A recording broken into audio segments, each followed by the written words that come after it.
EMS gift all over Tamil Nadu மற்றும் குவைத்லையும். உங்கள் ஆர்டரை இப்போவே புக் பண்ணுங்கள்.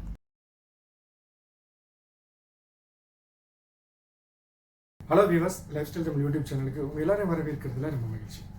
இன்றைக்கி இந்த வீடியோவில் எதை பற்றி பார்க்க போகிறோம் அப்படின்னா, உங்கள் எல்லாருக்குமே தெரிஞ்சிருக்கும், ரீசெண்டாக ஒரு வாரமாக விசிட் விசாவிலேருந்து நார்மல் ரெசிடென்சி விசாவை மாற்றக்கூடிய ஒரு புதிய கானூன் குவைத்தில் வந்திருக்கு. ஸோ அதில் பலரும் மேக்ஸிமம் யாருமே அதை சரியாக புரிஞ்சிக்கல அப்படின்னு தான் சொல்லணும். எல்லாருமே ஏதோ நமக்கெல்லாம் பெருசாக பெரிய லாட்ரி அடிச்சிருச்சு அப்படின்ற மாதிரி நினச்சிக்கிறாங்க. தவறுதலான புரிதல்கள் நிறைய இருக்குது. அதனால் அந்த கானூன் அசலில் என்ன தான் அந்த கானூனில் இருக்குது, அது யாருக்கு தான் பொருந்தும், யாரெல்லாம் இது மூலமாக பயன்பெறலாம் அப்படின்ற ஒரு முழுமையான ஒரு விளக்கத்தை தான் இந்த வீடியோவில் பார்க்க போகிறோம். ஸோ வீடியோவை ஸ்கிப் பண்ணாமல் கடைசி வரைக்கும் பாருங்கள். முதல்ல இந்த கானூன் வந்திருக்கக்கூடிய கானூன் என்ன அப்படின்னா, ஃபஸ்ட்டு அவங்க சொன்ன விஷயம் என்னென்னா, அன்றைக்கி ஆகஸ்ட் 2ஆம் தேதி வந்திருக்கக்கூடிய இது விஷயம் என்னென்னா, அதாவது விசிட் விசாவிலேருந்து நார்மல் ரெசிடென்சி விசாவாக, நார்மல் ரெசிடென்சி விசானா குடியிருப்பு விசாவாக, ஒர்க் விசா கிடையாது, குடியிருப்பு விசாவாக மாறுவதற்கு 150 தினார் கட்டணமாக நிர்ணயிச்சிருக்கோம் அப்படின்ற ஒரு தகவலை தான் கொடுத்துருந்தாங்க. இதில் காதிமிசாவில் இருக்கக்கூடிய ஆர்டிகல் நம்பர் 20, அதாவது காதிமிசாவில் இருக்கக்கூடிய டிரைவர், ஹத்தாமா, தப்பாக அந்த மாதிரி இருக்கக்கூடிய அந்த ஆமிலன் மன்சில், இது எல்லாமே அவங்களுக்கு இதுலேருந்து விதிவிலக்கு, இந்த கட்டணங்கள் அவங்களுக்கு வசூலிக்கப்படாது அப்படின்ற ஒரு விஷயத்தை தான் சொல்லியிருந்தாங்க. அதுக்கப்புறம் எந்த ஒரு தெளிவான விஷயங்களும் கொடுக்கப்படலை. ஸோ அதனால தான் நாமளுமே எந்த இதுவும் சொல்லாமல் இருந்தோம், அது சம்மந்தமான பதிவுகள் போடாமல் இருந்தோம். ஏன்னா ஒரு விஷயம் நல்லா புரிஞ்சுக்கிறீங்க, ஒரு விசிட் விசாவிலேருந்து நார்மல் ரெசிடென்சி விசா மாறப்போகுது அப்படின்னாலே, நார்மல் ரெசிடென்சி விசானா என்னன்னு தெரிஞ்சுக்கிறீங்க. முதல்ல குடியிருப்பு விசா, அதாவது இங்கே நம்ம இருக்கிறதுக்கு உண்டான விசாவை தவிர ஒர்க் விசா அப்படின்னு அவங்க ஃபர்ஸ்ட் டைம் மென்ஷன் பண்ணல. அந்த வகையில் பார்க்க போகும்போது இது நார்மலாக ஃபர்ஸ்ட் அவங்க சொன்னப்பவே நமக்கு புரிஞ்சுக்கணும், இது ஃபேமிலிக்கு தான் இது மேக்ஸிமம் நல்ல பெனிஃபிட்டு, ஃபேமிலிக்கு தான் இது மூலமாக ஃபாய்தா இருக்குது அப்படின்றத புரிஞ்சுக்கணும். ஸோ அதுக்கப்புறம் அவங்க கொடுத்த விளக்கங்கள் என்ன அப்படின்றத பார்க்கலாம். 4 வகையான மனிதர்களுக்கு இதில் பயன்கள் இருக்குது. அதாவது முதல்ல குடும்பம், அதாவது ஃபேமிலி விசா, ஃபேமிலி விசிட் விசாவில் 1 மாதமோ 2 மாதமோ 3 மாதமோ நம்ம எடுத்திருப்போம். அந்த மாதிரி எடுத்திருக்கக்கூடிய நம்முடைய ஃபேமிலி, அதாவது மனைவி, குழந்தையை பொறுத்த வரைக்கும், ஒரு ஆண் குழந்தையை பொறுத்த வரைக்கும் 18 வயசுக்குள்ளே இருக்கணும், பெண் குழந்தையை பொறுத்த வரைக்கும் 21 வயசுக்குள்ளே இருக்கக்கூடிய பெண் குழந்தைகள், மனைவி, இவங்க 3 பேரும் விசிட் விசாவில் வந்திருக்காங்க அப்படின்ற பட்சத்தில் அவங்கள நிரந்தரமாக குடும்ப விசாவில், டிபெண்டன்ட் விசாவில் ஆர்டிகிள் நம்பர் 22ல் அவங்கள இங்கேயே பர்மனண்டாக நிறுத்துறதுக்கு உண்டான, இங்கேயே வச்சுக்கிறதுக்கு உண்டான, தங்குறதுக்கு உண்டான அந்த விசாவாக 150 தினார் கட்டணம், அது போக இன்சூரன்ஸு, அது போக விசாவுக்கு அடிக்கிறதுக்கு உண்டான அந்த செலவுகளை செலுத்தி அவங்கள இங்கேயே குடியிருக்க வைக்க முடியும் அப்படின்ற ஒரு எலிஜிபிள் கிரிட்டரியா இது மூலமா அந்த குடும்ப விசாவில் இருக்கவங்களுக்கு சொல்லியிருக்காங்க. ஆனா அந்த மாதிரி மாத்தணும் அப்படின்னா அந்த ஸ்பான்சரு 800 தினார் சம்பளம் வாங்கக்கூடிய ஒரு நபராக இருக்கணும். அதுல 800 தினார் சம்பளம் வாங்கக்கூடிய ஒரு நபரா இருக்காரு அப்படின்னா, அவர் குடும்பத்தை பர்மனண்டா இங்க வச்சுக்கணும், டிபெண்டன்ட்ல இருக்கணும் அப்படின்னு நினைச்சாரு அப்படின்னா, அவர் நார்மலாவே டிபெண்டன்ட் விசாவில இருந்து ஊர்ல இருந்து எடுத்துருவாரு. ஸோ அதனால இந்த மாதிரி அதிகமான நபர்கள் பயன்பெற போகிறது கிடையாது. நார்மலாகவே 800 தினார் சம்பளத்துக்கு அதுக்கு மேலே வாங்கக்கூடியவர் நார்மலாகவே என் குடும்பத்தை இங்கே வச்சுக்கிற மாதிரி டிபெண்டன்ட் விசாவில் டேரெக்டாகவே ஊர்லேருந்தே எடுத்துருவார் மெடிக்கல் போட்டு. ஆனால் இன்கேஸ் அந்த ஒரு ஐடியா இல்லாமல் விசிட் விசாவில் எடுத்திருக்காங்க அப்படின்ற பட்சத்தில் இப்போ திரும்ப ஊரில் போய் மெடிக்கல்லாம் போட்டு பிரச்சனை எல்லாம் இருக்குது அப்படின்ற மாதிரி இங்கேயே மாற்றிக்கிறது அப்படின்னா மாற்றிக்கலாம் அப்படின்ற ஒரு விஷயத்த சொல்லியிருக்காங்க. புரியுதுங்களா? இது முதல் கேட்டகரி. மனிதாபிமான அடிப்படையில் இதுவும் ஃபேமிலிக்கு தான். அதாவது ஒரு கணவன் மனைவி 2 பேருக்குமே இங்கே ரெசிடென்சி ஒர்க்கு பர்மிட் இருக்குது. அவங்க 2 பேரும் வேலை பார்த்துட்டு இருக்காங்க, அவங்களுக்கு இங்கே விசா இருக்குது, அந்த வகையில் ஒர்க் விசாவில் இருக்காங்க. அந்த வகையிலோட அவங்களுடைய குழந்தை 5 வயதிற்கு உட்பட்ட குழந்தையா இருக்குது அப்படின்ற பட்சத்தில் அந்த குழந்தைய விசிட் விசாவில் இங்கே கொண்டு அந்த குழந்தைய பர்மனண்டாகவே இங்கே டிபெண்டன்ட் விசாவில் மாற்றிக்கலாம். அதுக்கு எந்த ஒரு சேலரியோ டிகிரியோ அதுக்கு நிபந்தனைகள் கிடையாது.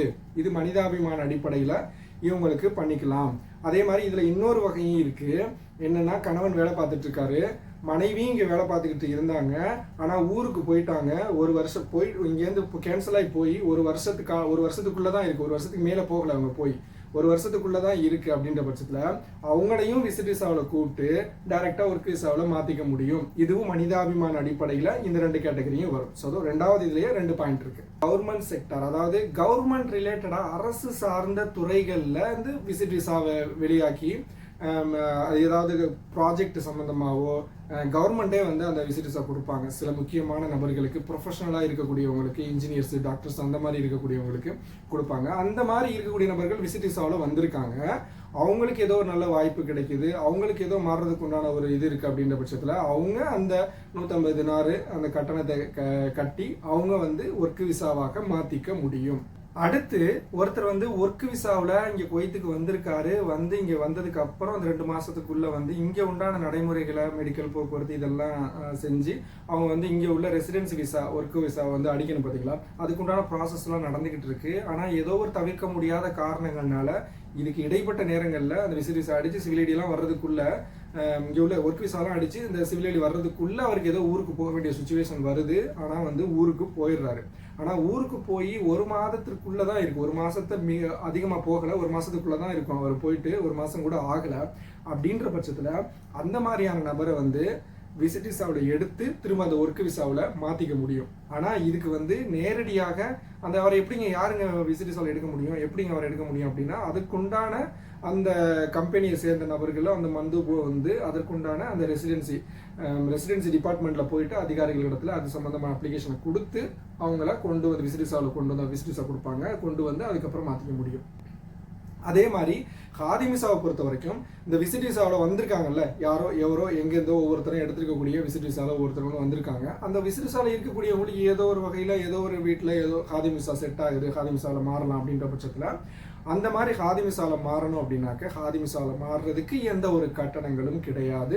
இதுலேருந்து முற்றிலும் விதிவிலக்கு அப்படின்ற ஒரு விஷயத்தையும் தான் இந்த இடத்துல தெளிவுபடுத்திக்கணும். நம்ம இதில் இன்னும் பல விஷயங்களை, பல டவுட்டுகளை நிறைய நான் வீடியோக்களை பார்த்தப்போ நான் மக்கள் தவறாக புரிஞ்சுக்கிட்ட சில விஷயங்களை இந்த இடத்துல தெளிவுபடுத்தணும். என்னன்னா, ஒருத்தர் வீடியோ போட்டிருந்தாரு. என்னன்னா, இந்த மாதிரி விசிட் விசாவிலேருந்து ஒர்க் விசாவில் மாறுறதுக்கு இது வந்துருச்சு, இது உண்மையிலேயே சந்தோஷமான தகவல், ரொம்ப இதாக இருக்குது, எல்லாருக்கும் பயன்பெறலாம். ஆனால் அந்த விசிட் விசா வந்து எப்படி எடுக்கிறதுன்னு இன்னும் சொல்லலை அப்படின்ற மாதிரி சொன்னாங்க. ஒரு விஷயம் நல்லா புரிஞ்சுக்கிறீங்க. விசிட் விசா அப்படின்றது கமர்ஷியல் விசிட் விசா, அதாவது ஒரு தனிநபர் எடுக்கக்கூடிய விசிட் விசா, ஃபேமிலியாக இருக்கட்டும், உறவினர்களை எடுக்கக்கூடிய இதுதான் கமர்ஷியல் விசிட் விசா. அடுத்து கவர்மெண்ட் செக்டாரில் எடுக்கக்கூடியது. இவ்வளோ தான் விசிட் விசாவை பொறுத்த வரைக்கும் இருக்குது. இது போக இந்த செலிபிரிட்டிஸ் இந்த மாதிரிலாம் எடுக்கக்கூடிய விசிட் விசா இந்த மாதிரிலாம் இருக்குது. ஸ்போர்ட்ஸ் ரிலேட்டடாக இருக்கக்கூடிய விசிட் விசாலாம் இருக்குது. இது அல்லாமல் விசிட் விசான்னு தனியாக ஒரு கேட்டகரியை ஓப்பன் பண்ணி அது மூலமாக வந்து இங்கே ஒர்க் விசாவில் மாறலாம் அப்படின்றதா கிடையாது. ஸோ அதனால இனி ஒரு தனியான ஒரு விசிட் விசா அப்படிலாம் ஓப்பன் ஆகாது. விசிட் விசா அப்படின்றவங்களும் அதே முக்கியமாக நீங்கள் புரிஞ்சுக்கணும். காதிம் விசாவில் இருக்கக்கூடிய நபர்கள் ஒருபோதும் விசிட் விசா எடுப்பதற்கு இப்போ வரைக்கும் எந்த ஒரு எலிஜிபிலிட்டியும் எந்த ஒரு இதுவும் கிடையாது. ஷூன் விசாவில் இருக்கக்கூடிய தற்போது உள்ள நிலவரப்படி சட்டத்தின்படி முன்னாடி வந்து அந்த சேலரி எல்லாம் லிமிட்டேஷன் கொடுத்துருந்தாங்க, சம்பளங்கள் நிர்ணயிச்சிருந்தாங்க. அதெல்லாம் எதுவுமே இல்லாமல் ஷூன் விசாவில் இருக்கக்கூடியவங்க தற்போது உங்களுடைய மனைவி, மக்கள், அம்மா, அப்பா, மாமனார், மாமியார் இந்த கேட்டகரியில் இருக்கக்கூடியவங்களை நீங்கள் தாராளமாக ஷூன் விசாவில் இருக்கக்கூடியவங்க விசிட் விசா அப்ளை பண்ணி எடுத்துக்கலாம்.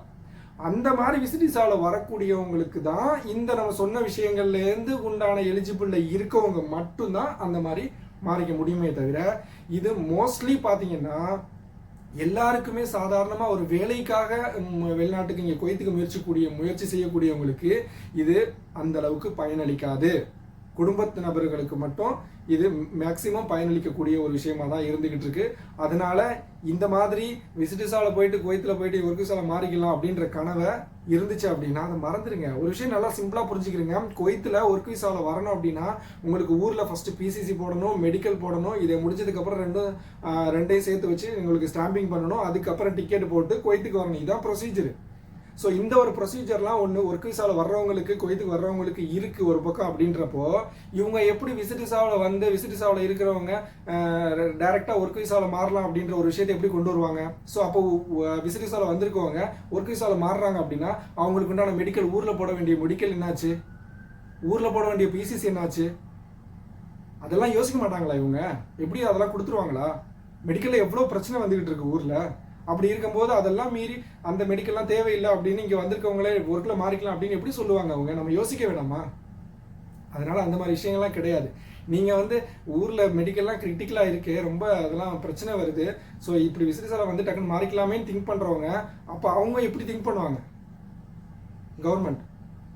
ஸோ அதனால் அந்த மாதிரி விஷயங்கள்லாம் எதுவும் கிடையாது.